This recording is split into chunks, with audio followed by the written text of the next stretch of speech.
दोस्तों नमस्कार, ये है मार्गदर्शन फॉर सिविल सर्विसेज। मैं अनुराग चौधरी। दोस्तों, समाजशास्त्र के महत्वपूर्ण प्रश्नों के अंतर्गत इस वीडियो में हम सॉल्व करेंगे समाजशास्त्र के विविध प्रश्नों की श्रृंखला का भाग 4, जो आपके आगामी परीक्षाओं जैसे पीजीटी परीक्षा, गवर्नमेंट इंटर कॉलेज प्रवक्ता, गवर्नमेंट डिग्री कॉलेज, उच्चतर शिक्षा असिस्टेंट प्रोफेसर, केंद्रीय विद्यालय संगठन और नेट जेआरएफ के लिए बहुत ही उपयोगी है। तो आइए शुरू करते हैं समाजशास्त्र के विविध प्रश्नों का भाग 4। पहला प्रश्न है दोस्तों आज की वीडियो का कि शारदा एक्ट क्या रोकने के लिए पारित हुआ था। तो ये आसान सा प्रश्न है, आप जान लीजिए दोस्तों। शारदा एक्ट दोस्तों ये बाल विवाह को रोकने के लिए पारित हुआ था। ऑप्शन बी आपका सही उत्तर है। प्रसिद्ध शिक्षाविद डॉक्टर हरविलास शारदा के प्रयासों से बाल विवाह निषेध कानून यानी शारदा एक्ट बना था। और आप जान लीजिए कि लॉर्ड इरविन के कार्यकाल में पारित इस कानून में लड़कों के विवाह की उम्र 18 वर्ष और लड़कियों की 14 वर्ष निर्धारित की गई थी। अगला प्रश्न है दोस्तों, दहेज निरोधक अधिनियम किस वर्ष पारित हुआ था? 1956, 1961, 1954 या 1957? तो सही उत्तर है 1961 में। दोस्तों, मई 1961 में राष्ट्रपति की स्वीकृति के बाद 1 जुलाई 1961 को दहेज निरोधक अधिनियम बना और इस अधिनियम के अंतर्गत दहेज लेने या देने पर रोक लगा दी गई और ऐसा करने पर संबंधित व्यक्ति को 5,000 रुपये जुर्माना, 6 मास का कारावास या दोनों दंड दिए जा सकते हैं। केंद्र सरकार ने 1984 में दहेज निवारक निरोधक संशोधन कानून पारित किया, जो 2 अक्टूबर 1985 को लागू किया गया। इसमें जुर्माने की राशि बढ़ाकर 10,000 रुपये और कारावास की अवधि 2 वर्ष कर दी गई। पुनः 1986 में इसमें संशोधन करते हुए जुर्माना राशि 15,000 और कारावास की अवधि 5 वर्ष कर दी गई। साथ ही इसे गैर जमानती अपराध भी बना दिया गया। अगला प्रश्न है दोस्तों, सूची 1 का सूची 2 से सुमेलन करिए। दहेज निरोधक अधिनियम 1961। देखिए, हिंदू विवाह अधिनियम 1955 का है, हिंदू उत्तराधिकार अधिनियम 1956 और घरेलू हिंसा अधिनियम 2005। तो 4, 1, 2, 3 ऑप्शन देखते हैं दोस्तों।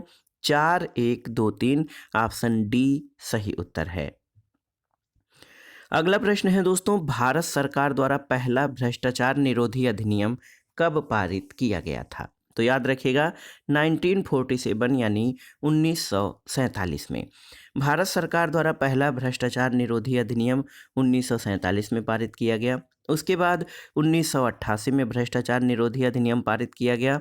2018 में इसे पुनः संशोधित कर रिश्वत लेने अथवा रिश्वत देने को भी अपराध की श्रेणी में शामिल किया गया। इसके अलावा व्यक्तियों और साथ ही साथ कारपोरेट इकाइयों द्वारा ऐसे कार्यों को अंजाम दिए जाने पर कारागार निवारक कानून करने जैसे अनेक प्रावधान शामिल किए गए।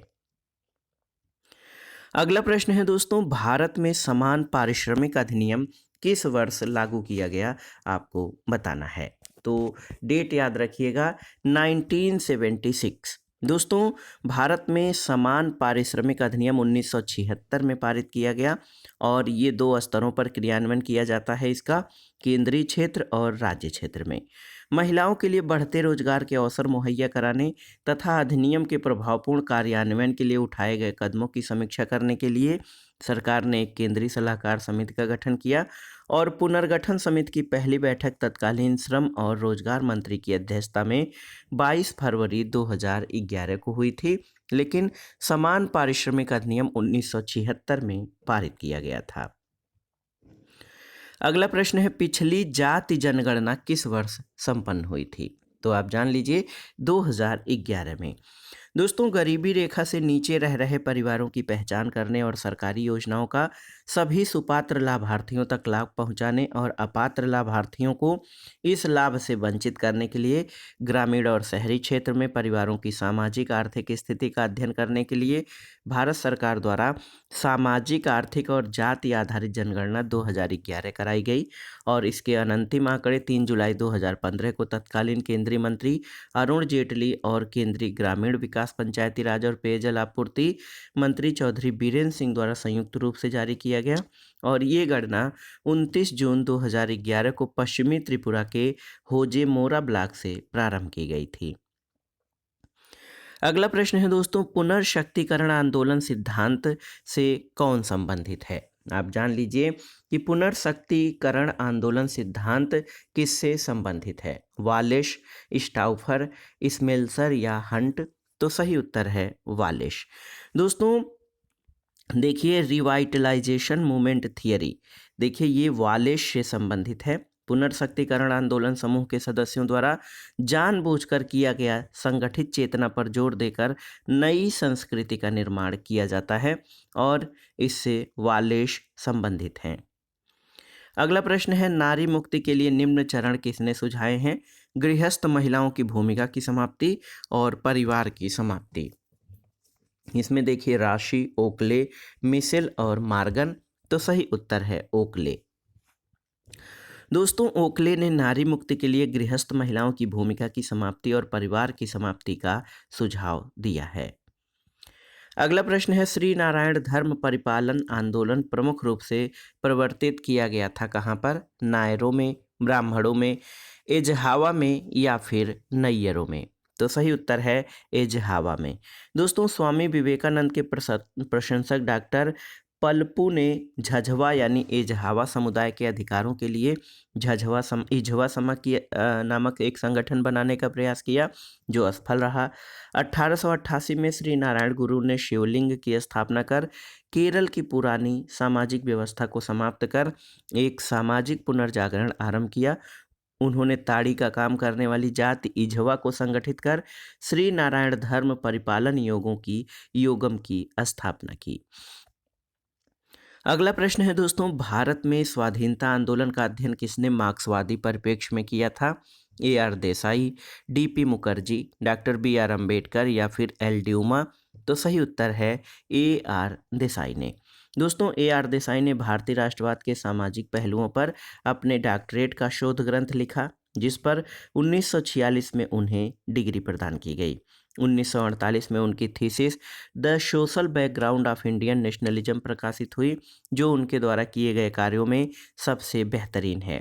इस पुस्तक में देसाई ने भारतीय राष्ट्रवाद का मार्क्सवादी विश्लेषण किया जिसमें आर्थिक प्रक्रियाओं और विभाजनों को महत्व दिया गया है।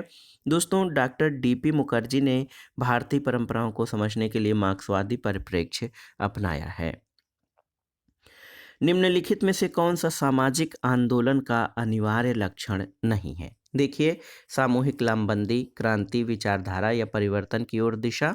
तो सही उत्तर है क्रांति। दोस्तों क्रांति सामाजिक आंदोलन का अनिवार्य लक्षण नहीं जबकि सामूहिक लामबंदी जो है मास मोबिलाइजेशन ये विचारधारा तथा परिवर्तन की ओर दिशा सामाजिक आंदोलन के अनिवार्य लक्षण हैं।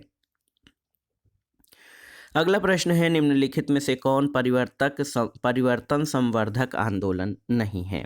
देखिए, साक्षरता, महिला मुक्ति, दलित आंदोलन या आरक्षण विरोधी आंदोलन? तो सही उत्तर है आरक्षण विरोधी आंदोलन। दोस्तों ये परिवर्तक संवर्धक आंदोलन नहीं है।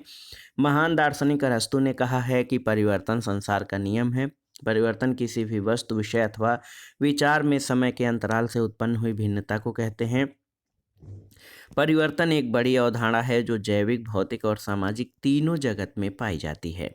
निश्चित और निरंतर परिवर्तन मानव समाज की विशेषता है और सामाजिक परिवर्तन का विरोध होता है क्योंकि समाज में रूढ़िवादी तत्व प्राचीनता से ही चिपटे रहना पसंद करते हैं। स्त्री स्वतंत्रता और समान अधिकार की भावना, स्त्रियों की शिक्षा, पर्दा प्रथा की समाप्ति, स्त्रियों का आत्मनिर्भर होना, बाल विवाह पर रोक, ये सभी दोस्तों परिवर्तन को आज भी समाज के कुछ तत्व स्वीकार नहीं कर पाते हैं, फिर भी इनमें परिवर्तन होता जा रहा है। साक्षरता आंदोलन और दलित आंदोलन भी परिवर्तक संवर्धक आंदोलन हैं। अगला प्रश्न है, किसने भारतीय संदर्भ में किसान आंदोलन का अध्ययन किया है? तो उत्तर है DN धनाग्रे। दोस्तों DN धनाग्रे ने भारत में किसान आंदोलन का अध्ययन किया है। इसी आधार पर उन्होंने peasant movement in India 1920 to 1950 नामक पुस्तक लिखी है। अगला प्रश्न है, अनुष्ठान प्रदूषण के मुख्य आधार क्या हैं? देखिए दोस्तों, जन्म एवं विवाह, शारीरिक उत्सर्जन, मृत्यु या जन्म, शारीरिक उत्सर्जन और मृत्यु। तो सही उत्तर है जन्म, शारीरिक उत्सर्जन और मृत्यु। ये अनुष्ठान प्रदूषण के मुख्य आधार हैं। और आप जान लीजिए कि जीवन यात्रा संबंधी संस्कारों में मुख्यतः जन्म, युवा होने से पूर्व वयः संधि, विवाह और मृत्यु संस्कारों की परंपरा है, जिनका उद्देश्य व्यक्ति की आत्मोन्नति के लिए प्रदूषण को दूर करके शुद्धिकरण करना है। अगला प्रश्न है दोस्तों, यस्सी दुबे द्वारा 2 चरणों में बताई गई अनुष्ठान शुद्धि क्या है? तो सही उत्तर है यस्सी दुबे द्वारा 2 चरणों में बताई गई अनुष्ठान शुद्धि लंबी स्नान प्रक्रिया और दीक्षा अनुष्ठान है। अगला प्रश्न है दोस्तों, सहजातीयता का अर्थ, सहजातीयता क्या है? गर्व करना किस पर? अपने समुदाय पर, अपनी वैयक्तिकता पर, और जिस वर्ग के साथ उसका संबंध है उसके साथ अपनी पहचान कायम रखने की आदिम भावना रखना, या फिर अपने धर्म पर। तो सही उत्तर है सहजातीयता दोस्तों, गर्व करना है जिस वर्ग के साथ उसका संबंध है उसके साथ अपनी पहचान कायम रखने की आदिम भावना रखना। होमोजेनिटी का तात्पर्य है गर्व करना, और जिस वर्ग के साथ व्यक्ति का संबंध है उसके साथ अपनी पहचान कायम रखने की आदिम भावना रखना। रॉबर्ट रेडफील्ड के अनुसार सजातीयता लघु समुदाय की 4 विशेषताओं में से एक है। अगला प्रश्न है दोस्तों, प्रक्रिया यानी प्रोसेस का अर्थ क्या है? तो आप जान लीजिए, परिवर्तन प्लस निरंतरता ये प्रक्रिया का अर्थ होता है। दोस्तों, प्रक्रिया का अर्थ परिवर्तन की निरंतरता से है, और जब परिवर्तन एक निश्चित दिशा में निरंतर हो तो वो उद्विकास होगा। यानी उद्विकास जो है परिवर्तन प्लस दिशा होता है, जबकि प्रक्रिया है परिवर्तन प्लस निरंतरता। अगला प्रश्न है दोस्तों, पिग्मेलियन प्रभाव वाक्यांश किसकी रचना से लिया गया है? George Bernard Shaw, William Shakespeare, John Keats या जे बर्नार्ड? तो सही उत्तर है जॉर्ज बर्नार्ड शॉ। दोस्तों, जॉर्ज बर्नार्ड शॉ ने प्रसिद्ध नाटक पिग्मेलियन लिखा, जिसमें प्रमुख पात्र हिंगिस ने एक उजड़ गंवार लड़की को तराश कर इतना सभ्य बना देता है कि राज परिवार भी उसे नहीं पहचान पाता। और इस नाटक के माध्यम से पिग्मेलियन प्रभाव का वाक्यांश आधुनिक भारतीय शिक्षा शास्त्र और मनोविज्ञान में खूब हो रहा है। अगला प्रश्न है, हमारे वर्तमान समाज की विशेषता क्या है? देखिए, संस्कृतिकरण, स्थानीयकरण और सार्वभौमिकरण, या उपरोक्त तीनों? तो सही उत्तर है वर्तमान समाज की विशेषताओं में ये तीनों ही शामिल हैं, संस्कृतिकरण, स्थानीयकरण और सार्वभौमिकरण। दोस्तों, मैकिम मैरिएट ने उत्तर प्रदेश के किशनगढ़ी अलीगढ़ गांव का अध्ययन करके लघु और बृहद परंपराओं के मध्य परस्पर प्रभावित करने वाली प्रक्रिया को भारतीय परिप्रेक्ष्य में समझने के लिए सार्वभौमिकरण और स्थानीयकरण की अवधारणा, ईसाइयों के ओल्ड टेस्टामेंट की उत्पत्ति जनजाति समाज की लघु परंपराओं में ढूंढी जा सकती है, और दूसरी ओर इस्लाम धर्म के संदर्भ में एक महत्वपूर्ण ऐतिहासिक साक्ष्य है कि देखिए, इस्लाम का उदय अरब क्षेत्र में हुआ है, फिर भी धीरे धीरे ये पूरे विश्व में फैल गया। ये दोनों उदाहरण सार्वभौमिकरण की प्रक्रिया को दर्शाते हैं। वर्तमान में कुछ सार्वभौमिक सांस्कृतिक प्रथाओं का एक जिल्लाब यानी औरत का वस्त्र जो पूरी स्त्री के पूरे शरीर को आवरण प्रदान करता है सिर से पैर तक, इसका जन्म अरब संस्कृति से उपजा है, न कि मोहम्मद साहब की शिक्षाओं से। जिल्बाब, पर्दा और शरीयत के आधार पर बनी कुछ परंपराएं आज इस्लाम के एक अंग के रूप में स्पष्ट मान्यता प्राप्त हैं, और ये यूनिवर्सलाइजेशन यानी सार्वभौमिकरण की प्रक्रिया को दर्शाता है। इसी प्रकार वर्तमान में अक्षय तृतीया पर्व एक बृहद परंपरा का अंग है। महाभारत की कथा अनुसार जब पांडव वन में थे तब श्री कृष्ण ने द्रौपदी को एक अक्षय प्राप्त पात्र दिया। इस पात्र ने पांडवों को असीमित अन्न तथा भोजन प्रदान किया। इस तरह से वर्तमान संदर्भ में इसे लक्ष्मी का द्योतक मानकर इस दिन को महत्वपूर्ण माना जाता है। इस दिन लोग खरीदारी करते हैं, नया कार्य शुरू करते हैं, सोना भी खरीदते हैं। बृहद परंपरा के ये तत्व मीडिया के माध्यम से लघु समुदायों में स्थान बना रहे हैं, और लोगों का व्यवहार प्रतिमान अक्षय तृतीया के संदर्भ में बदल रहा है। डॉक्टर योगेंद्र सिंह के अनुसार तुलनात्मक रूप से सार्वभौमिकरण और स्थानीयकरण की प्रक्रियाएं उन सांस्कृतिक बदलावों को दर्शाती हैं जो संस्कृतिकरण की प्रक्रिया द्वारा समझा जा सकता है, और प्रमुख रूप से सार्वभौमिकरण की प्रक्रिया संस्कृतिकरण की प्रक्रिया के बहुत करीब है। स्थानीयकरण जो कि संस्कृतिकरण का उल्टा है या विसंस्कृतिकरण है, इसका उल्लेख श्रीनिवास नहीं कर सके। यह भी मैरियट का योगदान है। एससी दुबे यानी श्यामाचरण दुबे ने लघु परंपरा और बृहत परंपरा के प्रत्ययों और सार्वभौमिकरण तथा स्थानीयकरण की प्रक्रिया की आलोचना की है और कहा है कि भारत में मल्टीपल ट्रेडिशन की प्रक्रिया है। उन्होंने 6 वर्गीकृत भागों में परंपराओं को विभाजित किया है। इसलिए वर्तमान समाज में ये तीनों ही विशेषताएं सार्वभौमिकरण, स्थानीयकरण और संस्कृतिकरण पाई जा रही हैं। अगला प्रश्न है दोस्तों, देखिए महत्वपूर्ण प्रश्न है। आपको बताना है कि मैलिनोवस्की ने गैर आर्थिक कारकों की भूमिका को किन आर्थिक क्रियाओं में पाया है। ऑप्शन है उत्पादन, उपभोग, वितरण और विनिमय। तो इसमें सही उत्तर है मैलिनोवस्की ने दोस्तों वितरण और विनिमय यानी 3 और 4 में गैर आर्थिक कारकों की भूमिका को पाया है, वितरण और विनिमय नामक आर्थिक क्रियाओं में। दोस्तों मैलिनोवस्की ने गैर आर्थिक कारकों की भूमिका को कूलारिंग में पाया। मैलिनोवस्की ने 1922 में वर्णित कूलारिंग पपुआ न्यू गिनी के पूर्व में मासिम क्षेत्र के विभिन्न द्वीप समूह में रहने वाले कई आदिवासी समाजों में उपहारों के औपचारिक आदान प्रदान या विनिमय के तथा वितरण की एक प्रणाली है।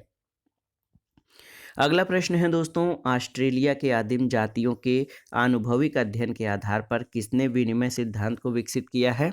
तो उत्तर है बी मैलिनोवस्की ने। दोस्तों ऑस्ट्रेलिया की आदिम जातियों के आनुभविक अध्ययन के आधार पर बी मैलिनोवस्की ने विनिमय सिद्धांत को विकसित किया है। अगला प्रश्न है, अधोलिखित में से सही विकल्प चुनकर रिक्त स्थान की पूर्ति कीजिए। ये किसके बारे में कहा गया है कि ये एक ही समय में लोकतांत्रिक और संपूर्णतावादी होती है। प्रथा, कानून, फैशन या संस्कृति। तो सही उत्तर है कानून। दोस्तों कानून एक ही समय में लोकतांत्रिक और संपूर्णतावादी होता है, इसलिए यहाँ पर रिक्त स्थान के स्थान पर कानून होगा। अगला प्रश्न है दोस्तों, ऐतिहासिक भौतिकवाद। देखिए ऐतिहासिक भौतिकवाद शब्द का प्रयोग किसने किया था। के मार्क्स, एफ एंगल्स, हीगल या एल सोरोकिन। तो सही उत्तर है दोस्तों एफ एंगल्स ने। ऐतिहासिक भौतिकवाद वाक्यांश का प्रयोग एंगल्स ने किया। एंगल्स के अनुसार ऐतिहासिक भौतिकवाद का सिद्धांत इतिहास को समझने का एक विशिष्ट दृष्टिकोण है और इस विचार के माध्यम से ऐतिहासिक घटनाओं के पीछे के मूल तत्वों को समझने का प्रयास किया जाता है। कार्ल मार्क्स और फ्रेडरिक एंगल्स दोनों ही इतिहास की व्याख्या वैज्ञानिक प्रकृति पर जोर देते हैं। अगला प्रश्न है दोस्तों, देखिए पॉलिटिक्स ऑफ स्कैरसिटी, अभाव की राजनीति की व्याख्या किसने की है। तो उत्तर है आंद्रे बेतेई। दोस्तों आंद्रे बेतेई ने भारतीय गांव के संदर्भ में अभाव की राजनीति की व्याख्या की है। उन्होंने कहा है कि ग्रामीण समाज में लोगों में राजनीतिक जागरूकता नहीं है। लोग विभिन्न दलों को वोट इसलिए देते हैं क्योंकि उनके नेतृत्वकर्ता ऐसा करने को कहते हैं। अगला प्रश्न है, सर्वाधिक धनी व्यक्ति के लिए निम्नलिखित में से कौन सी अवधारणा प्रासंगिक है। नेतृत्व, अभिजन, शक्ति या उपर्युक्त में से कोई नहीं। तो सही उत्तर है अभिजन। अभिजन यानी एलीट। दोस्तों आप जान लीजिए अभिजन वर्ग किसी राष्ट्र के कुलीन परिवार का हिस्सा होता है। कुलीन वर्ग की महत्ता सामाजिक जीवन में महत्वपूर्ण होती है। इनके पास धन और सामाजिक प्रतिष्ठा होती है। जब कुलीन वर्ग राजनीति में महत्वपूर्ण भूमिका का निर्वहन करने लगता है तो उसे ही अभिजन वर्ग कहा जाने लगता है। स्पष्ट है कि अभिजन वर्ग और कुलीन वर्ग एक ही हैं। सामान्यतः उन्हें सामाजिक जीवन में कुलीन और राजनीतिक जीवन में अभिजन के नाम से जाना जाता है। अगला प्रश्न है दोस्तों, अधोलिखित में से सही विकल्प चुनकर रिक्त स्थानों की पूर्ति कीजिए। यहाँ पर आपको बताना है कि कौन सी चीज़ है जो सामाजिक व्यवस्था बनाए रखती है जबकि क्या वैयक्तिक क्रिया को प्रोन्नत करती है। तो इनमें खाली स्थानों पर आपको भरना है कि पहले और दूसरे स्थानों पर क्या होगा। तो सही उत्तर है लोकाचार सामाजिक व्यवस्था बनाए रखती है जबकि फैशन वैयक्तिक क्रिया को प्रोन्नत करती है। आप जान लीजिए लोकाचार या इथोस सामाजिक व्यवस्था बनाए रखती है जबकि फैशन वैयक्तिक क्रिया को प्रोन्नत करती है।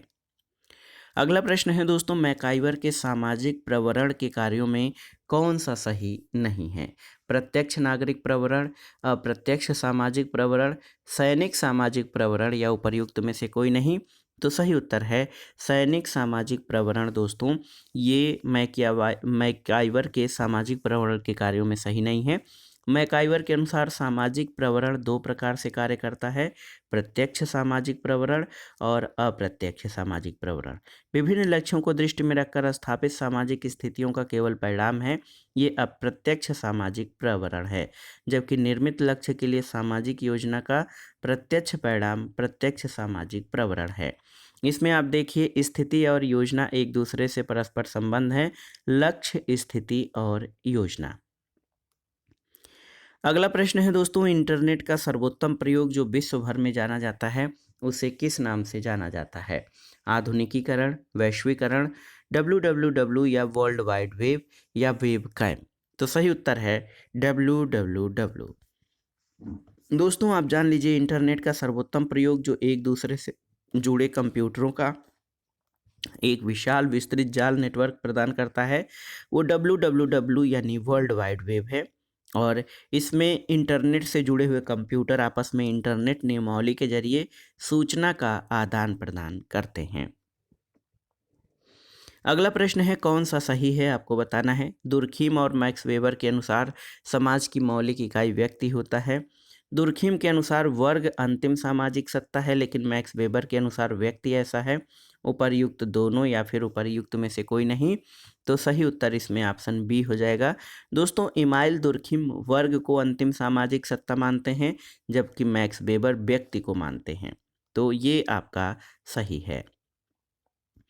अगला प्रश्न है कौन सा जोड़ा सही है? इसमें आपको सुमेलन करना है। देखिए तालिका 1 में ड्यूमंट आप देख सकते हैं कि सामाजिक केशिकत्व सिद्धांत देते हैं ड्यूमंट। थॉमस डबलडे जो हैं दोस्तों ये पथ्य सिद्धांत देते हैं।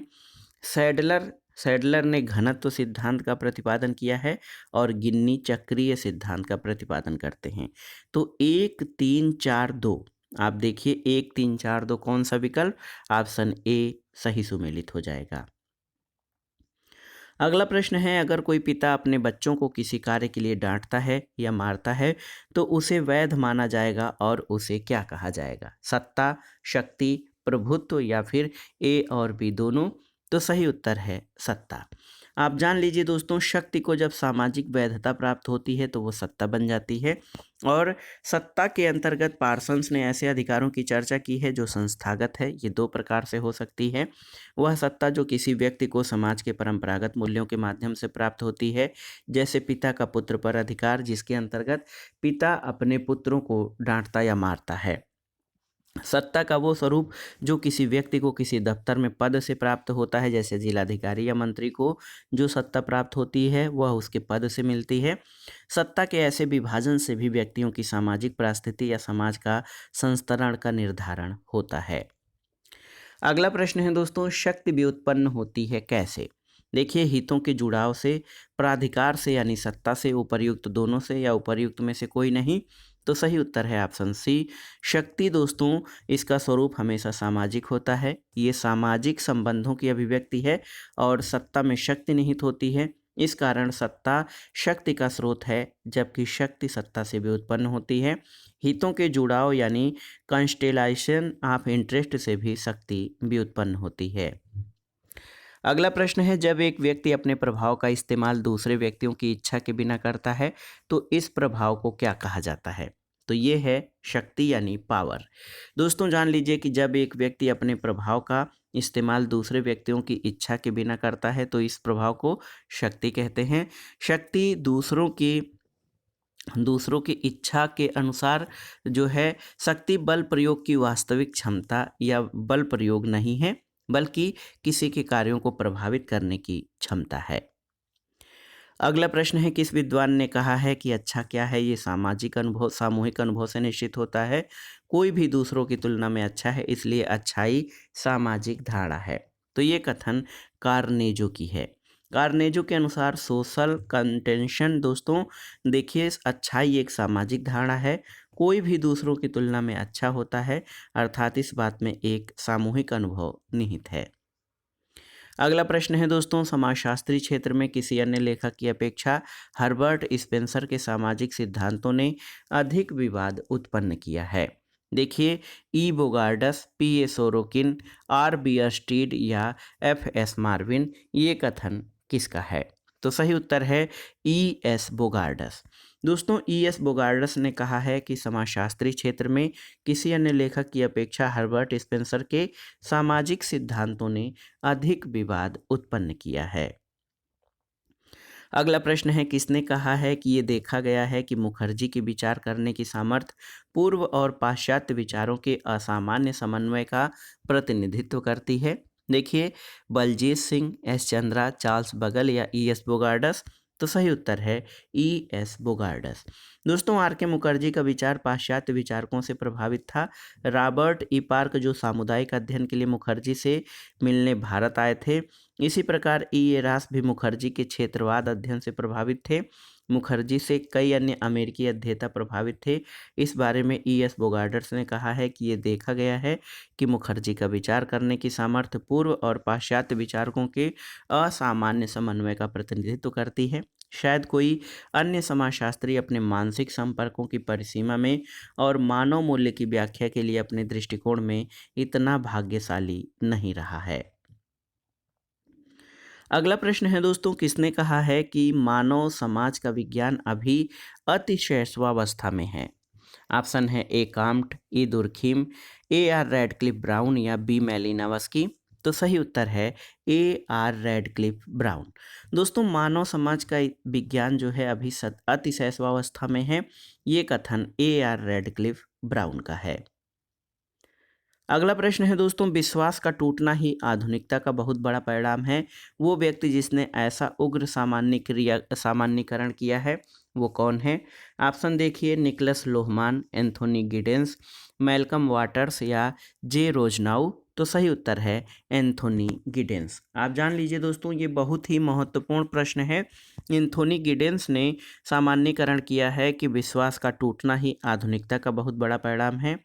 तो ये गिडेंस का कथन है। अगला प्रश्न है, सबसे पहले विकसित होने वाली बर्बर प्रथा कौन सी थी? देखिए, पशु बलि, शत्रु का रक्त पीना, मानव बलि या नरभिक्षता। तो सही उत्तर है मानव बलि। दोस्तों, समाजशास्त्री मार्गन ने कहा है कि पहले जंगली संस्कृति, फिर बर्बर संस्कृति और फिर सभ्यता का विकास होता है। शत्रु का रक्त पीना और नरभक्षिता जंगली संस्कृति का हिस्सा है, जबकि पुरातन विश्व में मानव बलि का चलन कम हो गया था। इसे पूर्व आधुनिक समय तक बर्बरतापूर्ण मारा जाने लगा और इसका स्थान पशु बलि ने ले लिया। तो उपयुक्त उत्तर आपका विकल्प सी हो जाएगा। अगला प्रश्न दोस्तों, सूची 1 का सूची 2 से मिलान करना है और सही कूट के आधार पर आपको उत्तर बताना है। देखिए, जाति जाति क्या है? तो ये प्रदत्त परिस्थिति है। वर्ग, आप जान लीजिए, ये अर्जित परिस्थिति होती है। एकाकी, ये परिवार, एकाकी परिवार और संयुक्त परिवार का उदाहरण हो सकता है। और आश्रम के अंतर्गत जो है 4 आश्रमों की व्यवस्था है, गृहस्थ, ब्रह्मचर्य, गृहस्थ, वानप्रस्थ और संन्यास। तो 2, 4, 1 और 3 यहाँ पर आप देख सकते हैं। 2, 4, 1 और 3 ऑप्शन सी आपका सही उत्तर है। तो दोस्तों, ये था आज का वीडियो, समाजशास्त्र के विविध प्रश्नों का भाग 4, जिसमें आपने उन महत्वपूर्ण प्रश्नों को सॉल्व किया है जो परीक्षाओं में पूछे गए हैं और आगे भी परीक्षाओं में पूछे जाने की संभावना है। तो आप इन प्रश्नों को तैयार कर लीजिएगा दोस्तों। वीडियो आपको कैसा लगा हमें कमेंट बॉक्स में ज़रूर बताइएगा। वीडियो को लाइक करें, शेयर करें और इस चैनल मार्गदर्शन फॉर सिविल सर्विसेज को सब्सक्राइब करें। वीडियो देखने के लिए धन्यवाद। नमस्कार।